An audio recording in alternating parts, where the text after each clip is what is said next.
إمم. واضح كده والله أعلم إن إحنا داخلين على أزمة، ربنا يستر. وأزمة حاسس إنها مش هتعدّي بسهولة أو مش هتبقى فترة قصيّرة. الموضوع بيزيد وبيكبر، وما تعرفش بيكبر إزاي ومين له مصلحته إنه يكبر. بس أنا هاقول وجهة نظري، وربنا أعلم إن أنا لا في أي اتجاه لناحية جماهير معادي ناحية الجماهير، ولا اتجاه معادي ناحية لعيبة ولا ناحية الإدارة ولا أي حد. أنا طالع أقول رأيي كواحد أهلاوي بيحب النادي وخايف على مصلحة الفرقة وخايف على مصلحة النادي بما يرضي الله. أول حاجة إحنا طبعًا عارفين إن بعد مباراة باتشوكا اللي خرجنا منها في الانتركونتيننتال، خرجنا بضربات الجزاء بسبب يعني هنقول بعض الرعونة من بعض اللعيبة زي كهربا وعمر كمال وخالد عبد الفتاح اللي ضيّعوا 3 ضربات جزاء. ما علينا، مش هنرجع للذكريات ديّة. كلنا طبعًا عِشنا أسبوع حزين أو 8 أيام يعني ما يعلم بيهم إلا ربنا. وكان نفسنا، كان حلم زينا زي أي حد، كان نفسنا نوصل للنهائي وكانت فرصة. يعني إحنا اللي زعّلنا أكتر حاجة زعلتنا إن إحنا لعبنا كويس وكان عندنا فرصة وإحنا ما استغليناهاش. يعني مش إن إحنا خسرنا، إحنا زعلانين على الفرصة اللي راحت مننا اللي مش عارفين هتيجي لنا تاني إمتى. تمام؟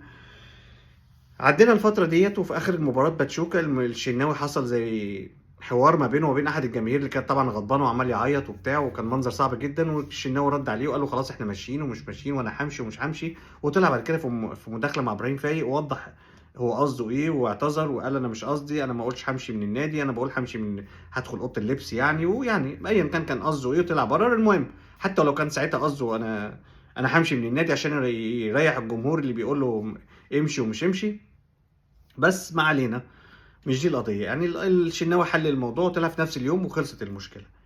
المشكلة بقى في اللي بعد كده، الجماهير على السوشيال ميديا عايزة تعمل مقاطعة للمباريات. ماشي حقكم، أنا معاكم. أنا واحد من الناس ما كنتش طايق أتفرّج على أي مباراة خالص، لا أهلي ولا غير أهلي، بصراحة. خلّينا واقعيين. بس طبعًا لمّا الواحد هدي بعديها بيومين 3 لأ خلاص، يعني إحنا بنغضب شوية، لكن في الأول وفي الآخر ده فريقنا وهو اللي برضه ياما فرّحنا وياما زعّلنا، بس كان فرّحنا أكتر. و ومقررين إن إحنا مش هنسيب الفريق، يعني مش هنستغنى عن الفريق ولا هنستغنى عن التشجيع ولا كذا. نوجّه رسايل للعيبة، نوجّه رسايل للإدارة، نلوم على ده، نلوم على ده، نعتب على ده. طبعًا المفروض إنه بأدب واحترام. بس بعد ما الجماهير أعلنت المقاطعة وكل الإعلاميين، كل الإعلاميين واليوتيوبر وعلى الصفحات الأهلاوية قعدوا يقولوا لأ يا جماعة نرجع، لأ يا جماعة نُقف، لأ نشجّع، وتمام التمام. وكل الناس قعدت تقول لأ الجمهور لازم يرجع، وكانوا حاسين إن ما فيش جمهور هيحضر. وقالوا فعلًا إن التذاكر ما كانتش اتسحبت والحكاية والرواية. وفعلًا الجمهور اللي حضر النهارده بتاع 10,000، يعني ما يكمّلوش يعني يا دوبك تِلت العدد اللي كان المفروض يحضر اللي هو 30,000. فبالتالي في لسه مقاطعة وفي ناس كتيرة زعلانة أو مش عايزة تحضر. تمام. المهم المجموعة اللي حضرت، أنت خلاص، أنت طالما نويت إنك تحضر، معنى كده إنك قررت إنك إيه، خلاص صفيت النية ورايح تحضر عشان تشجع فريقك وتقف في ضهر فريقك. ما إحنا بنقول إيه، على الحلوة والمرة معاه، على الحلوة والمرة معاه. والّا إحنا مش قابلين دلوقتي المرة؟ يعني إحنا دلوقتي مش قابلين المرة. يومها بنغضب، يومها بنزعل، يومها كل واحد اللي بيخبط راسه في الحيطة، اللي بيشتم، اللي بيعمل، اللي بيتنرفز، ماشي أنا معاك. يوم المباراة خلصت، تاني يوم خلاص نبدأ بقى إيه، نهدى عشان خاطر ما نخسرش كل شيء. ما هو كده هنخسر كل شيء. ماشي خسرنا بطولة، لكن مش عايزين نخسر اللي بعديها واللي بعديها واللي بعديها. ما هي البطولة اللي بعديها اللي هي دوري أبطال أفريقيا اللي كنا بنلعب فيها النهارده مع شباب والإزداد، هي دي اللي بتوصلنا لمباراة كأس العالم. فما ننساش حاجة زي دي، إن إحنا لو ما وقفناش ورا فريقنا إحنا مش هنوصل للمستوى ده. وأنا هاتكلم بعد كده على مباراة باتشوكا وأعمل لها يعني على سبب زعلنا وسبب قهرتنا إيه. يعني هاتكلم عليها بتفاصيل شوية بس مش وقتها يعني. أنا دلوقتي باتكلم على المشكلة. فبالتالي أنتم قررتوا كجماهير إن أنتم خلاص تحضروا في داخل المدرجات. ماشي. كتبتوا رسايل ورسايل للعيبة. ماشي. بدأتوا تعملوا هتافات. ماشي. لكن هتافات مسيئة ما حدش يقبلها. يعني أنت بتشتم لاعب، هتقول له غور مش غور، ماشي هنعتبر إن دي مش شتيمة ماشي. لكن الشتايم التانية ليه طيب؟ ليه تحصل سباب وأي ألفاظ خارجة؟ ماشي. ما تنساش برضه إن اللعيبة ديّة ليهم أسرة بتتفرج عليهم، أمهاتهم، أخواتهم، مراتاتهم، وولادهم. فليهم أسرة بتتفرج عليهم. إحنا زعلانين منهم ماشي، بنوجه لهم رسايل ماشي، اللي مش عاجبه يمشي ماشي، اللي مش عاجبه يغور ماشي. يالّا يا شناوي خد كهربا وغور لو مش عاجبكم ماشي. بس بس ليه بتهاجموا الشناوي مع ان هو طلع في مكالمه ووضح واعتذر وكذا وكذا وكذا؟ دي يعني حته عتاب صغيره على الجمهور. انت نويت انك تروح يبقى رايح عشان تشجع، ورايح توصل رسائل مهمه للاداره وللعيبه، ورايح تشجع. خلاص، يبقى انا وظيفتي ايه؟ ان انا رايح الاستاد، دافع فلوس وخارج من بيتي واخد مواصلات ومضيع وقت كبير بره بيتي بالسبع 8 ساعات ولا بالعشر ساعات، عشان ايه؟ ادعم فريقي واشجعه، اوصل حاله الغضب اللي جوايا. مفيش مانع اوصل حاله الغضب اللي جوايا. انفجر في الملعب، ما انا رايح عشان انفجر، انا رايح عشان اصرخ، ما انا رايح عشان اصرخ، بس ما هينش حد. يعني انا يعني بلاش نهين حد، بلاش نغلط في حد، بلاش السباب بالاب والام والالفاظ اللي بنسمعها. فانا وصلتني ان في بعض الناس ان في مجموعه كانت بتشتم شتائم مش كويسه، ماشي. رغم ان ده شيء مش مقبول، بس خلاص يعني احنا عارفين الجماهير يو كانوت كنترول ات، يعني ما حدش يقدر يعمل لها، ما حدش يقدر يتحكم عليها يعني. بس النقطه بقى اللي جايه، خلاص عدينا مرحله التسخين، شجعته، شتمته، كل حاجه، بداتوا تهتفوا للفريق حتى بعد ما دخل فيه الجول الاول من شباب بلوزداد، وده شيء ممتاز جدا جدا جدا. وبدات الحياه ترجع ايه لمجراها الطبيعي. نيجي بقى عند الايه الفتيل او الشعله اللي ايه اللي شعلت اللي اشعلت الدنيا كلها. انتهت المباراه بفوز الاهلي على الشباب والازداد ب6-1. نتيجه جميله ونتيجه كويسه، ونتيجه بتفكرنا بذكريات بيبو وبشير، ونتيجه وخلاص طالعين بقى عشان نحتفل وبتاع وكلام. نفوجئ بفيديوهات، انا مش عايز اقول اشخاص بعينها عشان مش عايز اسخن الدنيا، كفايه كده اللي هي فيه. لكن ما كانش صح. يعني الشناوي بيقول للعيبه يلا عشان نروح، الجماهير بتنده علينا. خلاص يا جماعه، الجماهير خلاص نسيت. الجماهير قلبها ابيض. احنا يعني الجماهير طلعت اللي جواها، فرغت الغضب اللي جواها، وانتوا فرحتوها. وهو ده المطلوب، ان انتوا تفرحوها وتفرحوها بمكسب كويس. وده اللي حصل، انتوا طلعتوا وفرحتوها بمكسب كويس، مكسب جميل جدا جدا جدا يسعد بيه كل اهلاوي. فبالتالي خلاص يعني روحوا بقى حيوا الجماهير. يعني ليه اللعيبه ما راحتش حيت الجماهير؟ ليه يا جماعه؟ الجمهور ده هو اللي عملك، ما تزعلش مني يعني، عفوا. انت لولا الجمهور ووقفتك هتبقى زيك زي اي نادي شركات، زي انبي ولا زي فاركو ولا مع احترام الانديه دي ملهاش جماهير. بتلعب تحس ان قاعد في قاعه فاضيه، بتلعب هس هس، مفيش ولا واحد حتى بيقول لك الله ينور عليك. انت الجمهور هو اللي عمل لك اسم، هو اللي عمل لك صيت، هو اللي شهرك، هو اللي صيتك، هو اللي بيروح وراك قطر، هو اللي بيروح وراك السعوديه، هو اللي بيروح وراك الامارات، هو اللي بيروح وراك كل حته. في ناس كانت بتسافر لك بلاد عشان تحضر لك مباراه وتتفرج عليك وتشجعك، مش حبا فيك انت كلاعب، بس حبا في النادي. وبالتالي هي لما بتحب النادي، فلازم بتحب اللعيبه وتشجع اللعيبه وتشجع الاداره وتحب الاداره. فبالتالي انتوا يعني تقريبا انتوا الرساله بتاعت كابتن محمود الخطيب اللي قالها لكم قبل المباراه انتوا ما استوعبتوهاش. ان الجمهور هو رقم واحد، والجمهور ممكن يغضب، الجمهور ممكن يشتم، مش هتقدر تتحكم فيه. هتقول لي في ناس هي اللي منظمه الموضوع الشتايم ومنسقه، ايا كان ايا كان، ما هو لازم بيبقى في واحد قائد للمدرج وبتاع وكلام من ده. والجمهور لو مش عايز مش هيمشي وراه في الغلط، لكن هم خلاص متفقين ان هم رايحين يفرغوا الشحنه اللي جواهم وفرغوها وخلاص. هتقول لي انا معاك، هقول لك لا، انا مش مع الموضوع ده طبعا. يعني انا مش مع اي نوع من انواع الاساءه ولا قله الادب ولا الكلام ده. لكن خلاص اللي حصل حصل. هتعمل ايه طيب؟ خلاص نصالح بقى الجمهور. ما احنا مش هنعادي الجمهور، انتوا كلاعيبه مش هتعادوا الجمهور. انا بس عايز اقول رساله لكهربا. كهربا احنا ياما وقفنا جنبك. كهربا انت ليك ازمات كتيره ومشاكلك كتيره. مشاكلك مع الشناوي، مشاكلك مع موسيماني، مشاكلك مع سيد عبد الحفيظ، مشاكلك حاليا مع الشناوي تاني ولا مع محمد رمضان. مشاكلك كتيره بجانب طبعا مشاكلك اللي كانت في الزمالك وي والحكايه والروايه. سندناك ووقفنا جنبك. فما ينفعش النهارده انت اللي تروح تقول للشناوي يلا يا شناوي، وعايز تاخد اللعيبه على جوه على اوضه انت مش هتتحكم في اللعيبه. انت مش هتتحكم في اللعيبه يا كهربا. انت لو خلاص حاسس ان انت مالكش مكان، امشي. امشي، اصل معلش النادي مش هيقف عليك. النادي مش، والله العظيم يا جماعه انا اول واحد، مش اول واحد عشان برضو الحلفان ما بقاش كذاب. انا من الناس اللي ساعدت كهربا، او اللي ساعدته معنويا، وطلعت قلت وطلعت اتكلمت وقلنا احنا كلنا وراك يا كهربا، ودعمناه. دعمناه دعمناه في كل حته، على صفحتي على الفيس، على اليوتيوب عندي الفيديوهات موجوده لحد دلوقتي. لما كان في ازمات كنا بندعمك يا كهربا وبنقف جنبك، مش عشان يبقى ده جزاتنا ان انت دلوقتي تحرض اللعيبه تخش على الاوضه ما تروحش بتاع ده تحيي الجمهور. لا، الجمهور ده هو اللي واقف جنبك يا كهربا، الجمهور ده هو اللي عملك يا كهربا، الجمهور ده لولاه ما كنتش انت زمانك دلوقتي في النادي الاهلي يا كهربا، ولا نسيت نفسك؟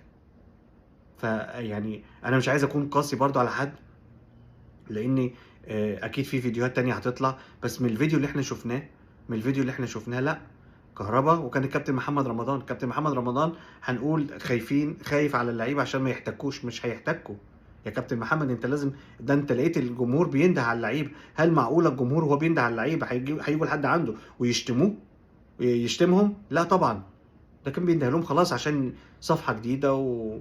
ونبدا صفحه جديده وخلاص، ونحل المشكله وخلصت الموضوع وخلص الموضوع خلاص. ما هو اللعيبه صالحه الجمهور، وده اللي هو كان عايزه. امال هو يا جماعه الجمهور رايح المدرج ليه؟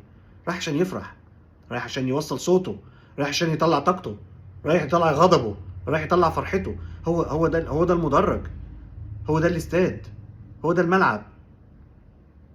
انتوا فاكرين ايه؟ عايزين بس طول الوقت الجمهور يسقف لكم، وساعة ما تغلطوا وساعة ما يكون في غلطات ما نطلعش غضبنا؟ نطلع غضبنا. وانا ارجع تاني والتالت وعاشر ومليون مرة انا ضد الاساءة، ضد الغلط بألفاظ خارجة او بالاب او بالام او باي شيء. اغضب، قول له غور، قول له روح في داهية، قول له اي حاجة، لكن ضد الاساءة، لان دول برضو في الاول وفي الاخر بشر، فما ينفعش. وياما فرحونا اللعيبه، ياما فرحتنا، خلينا واقعيين، لكن ما ينفعش تبقى الاساءه كده بالطريقه دي. لكن الجمهور غضب خلاص، هتعملوا له ايه؟ انا احيي الشناوي النهارده على موقفه، ان هو كان عايز ياخد اللعيبه ويروح يحيي الجمهور، لكن طبعا اضطر يسمع كلام المدرب، او سوري كابتن محمد رمضان المدير الرياضي للفرقه. فكابتن محمد رمضان بس رساله صغيره، واضح انك انت يعني مش عارف قوي جمهور الاهلي لحد دلوقتي. جمهور الاهلي قلبه ابيض، بيغضب بسرعه وبيهدى بسرعه. انا مش عايز اجي ضدك، انت راجل محترم، بس ممكن يكون خانك التصرف في اللحظه دي، او ما خدتش الاكشن الصح. فاتمنى يطلع بيان اعتذار من حضرتك للجماهير عشان نقفل الصفحه دي. اتمنى حتى لو لايف يطلعوا برنامج مع الكابتن احمد شوبير، يطلعوا مع ابراهيم فايق، يطلعوا مع اي حد، اطلعوا يا جماعه ووضحوا الدنيا، عشان اللي جاي هيبقى اصعب. انا شايف على السوشيال ميديا توعدات في المباراه اللي جايه في برج العرب في الدوري، انا شايف توعدات من الجمهور. مش عايزين الموضوع يوصل لمرحله الاحتكاك، او مرحله ان احنا نبقى فقدنا السيطره. ده في الاول وفي الاخر كوره يا جماعه، مش الكوره اللي هتخلينا نقعد نسب ونشتم ونلعن، وفي الاخر نعمل خصامات ونعمل عداوات ونعمل وده يقول لك لا خلاص انا همشي واسيب النادي، وده انا همشي مش عارف يعني خلاص، اللي عايز يمشي يمشي، اللي عايز يمشي يمشي. لكن رساله برضو للجمهور، خلاص انتوا طلعتوا غضبكم، وكلنا خلاص انتهينا من فتره باتشوكا وفتره كاس الكونتيننتال ولا بطوله العالم للانديه. فخلاص نبدا نقف ورا نادينا من تاني. انا عارف انتوا الجمهور اللي راح النهارده زعلان بسبب ان اللعيبه ما راحتش حيتهم، بس هما برضو شايلين منكم عشان انتوا شتمتوا في البدايه. وارجع تاني واقول المفروض الصح اللعيبه كانت تروح تحيي الجمهور، لان بعد ما رفضوا وراحوا ناحيه غرفه الملابس سمعنا سفارات التهجين على اللعيبه من الجمهور كله، وبداوا يشتموا شتايم تاني مش كويسه، فيا جماعه انا واحد من الناس خايف الموضوع يكبر اكتر من كده، واتمنى ان المشكله تخلص، واتمنى ان اللي يتدخل عقلاء. اتمنى الكابتن محمود الخطيب يتدخل بنفسه، اتمنى يطلع بيان اعتذار، اتمنى طبعا لما تكون لايف يكون افضل مش بس بيان، لما الكابتن محمد رمضان يطلع يتكلم هو واثنين ثلاثه لعيبه يطلعوا مع الكابتن احمد شوبير، او اي نوع من انواع الاعتذار. لكن الجمهور ما ينفعش تعديه، مش عايز اقول لكم يعني احنا لو مكان جمهور الزمالك كنا عملنا ايه؟ كانت اللعيبه عملت ايه؟ ده كانوا يقعدوا يحدفوا بعض بالطوب بقى والازايز. يعني ده جمهور الزمالك احنا شايفين بيطلعوهم من كل بطوله وبطوله، وبيطلعوهم حصاله، وبيطلعوهم تاني البطوله وتالت البطوله الوصيف وطول عمرهم، ولا بيطلعوهم بتاع ده في اخر الفرقه، في اخر الدوري، ولا في اخر سوري بتاع ده التصنيف، والتصنيف شوف بتاعهم عامل ازاي، والبطولات اللي بيخرجوا منها بطرق مش طبيعيه ازاي. ومع ذلك الجمهور بيروح لهم المدرجات، الجمهور بيشجعهم، الجمهور بيفضل معاهم. هو الجمهور وده حماه. اصل الجمله ديت مش بس على النادي الاهلي، جمهور اي فريق هو حماه. يعني اللي بيحمي الفريق هو جمهوره. اي فريق في العالم له جمهور، المفروض انت تفرح ان له جمهور. انت مختلف، انت مختلف. انت لو كنت بتلعب في نادي زي نادي الشركات، انديه الشركات، انا مش عارف انت كنت هتعمل ايه. ما كانش حد هيحس بيك، ما كانش حد هيعرفك. انتوا يا جماعه اللعيبه دي كلها ما بتتعرفش، صورها كده ما بتجيش كل يوم على السوشيال ميديا وعلى التلفزيون وعلى القنوات، الا لما بيروحوا نادي كبير زي نادي الاهلي او نادي زي كبير زي نادي الزمالك. ف فانتوا حتى الانديه الشعبيه التانية، هنقول مثلا الاتحاد وغزل المحله والمصري والاسماعيلي، كل الانديه الشعبيه مش عايز انسى حد، اللعيبه بتاعتها ما بتتشهرش زي لعيبه النادي الاهلي والزمالك، لان اكبر شعبيه في مصر الاهلي وبعد كده الزمالك، وكلنا عارفين الكلام ده. فهم دول اكبر شعبيتين في مصر، فبالتالي هم اكبر لعيبه متصيطه اعلاميا. بيلاقوا وراهم اعلاميين بيدافعوا عنهم، بيلاقوا وراهم ناس بتقف بتشهرهم، بتلاقي وراهم ناس بتدعمهم، بتلاقي صفحات، بتلاقي لجان، كل اللي انت عايزه بتلاقيه.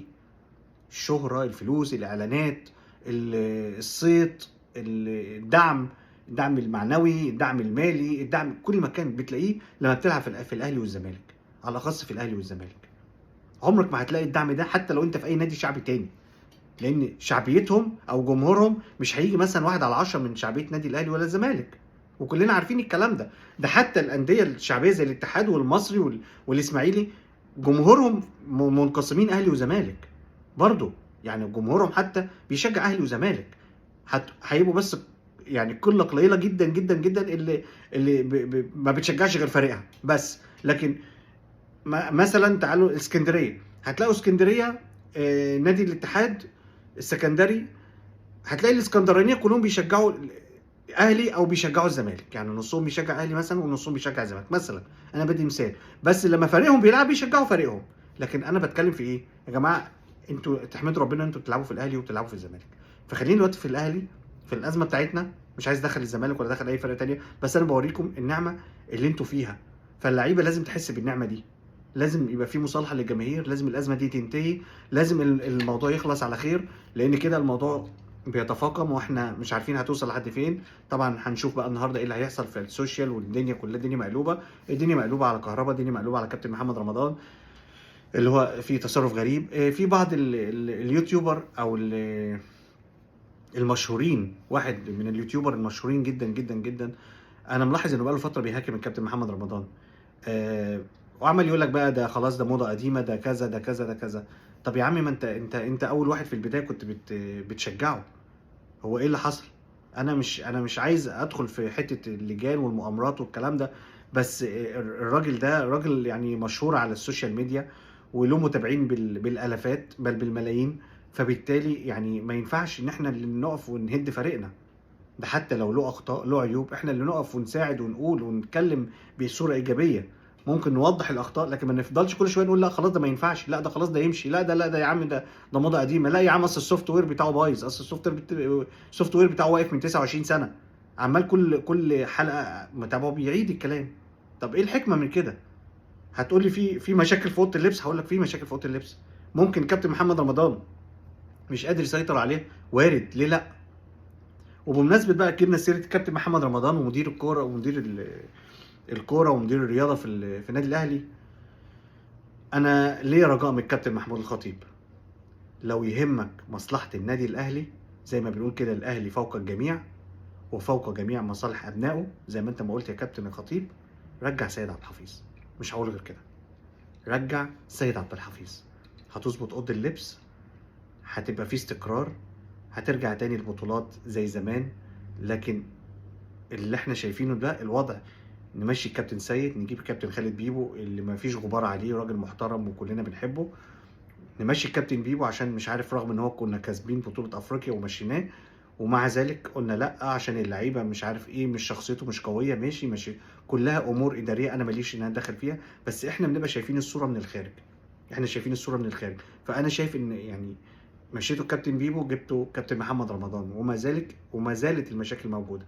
اوعوا تفتكروا ان المشاكل هتخلص، اي مكان فيه مشاكل، بس لما المشاكل بتكتر وبتكتر، كده معناها ان في حاجة غلط، في حاجة غلط. فكانت اكبر غلطة اللي هزت اوضة اللبس، وهزت اللعيبة، وهزت الجمهور، هو رحيل كابتن سيد عبد الحفيظ. هنرجع نقولها تاني وتالت ورابع: رجع كابتن سيد عبد الحفيظ يا بيبو. بس. سلام عليكم.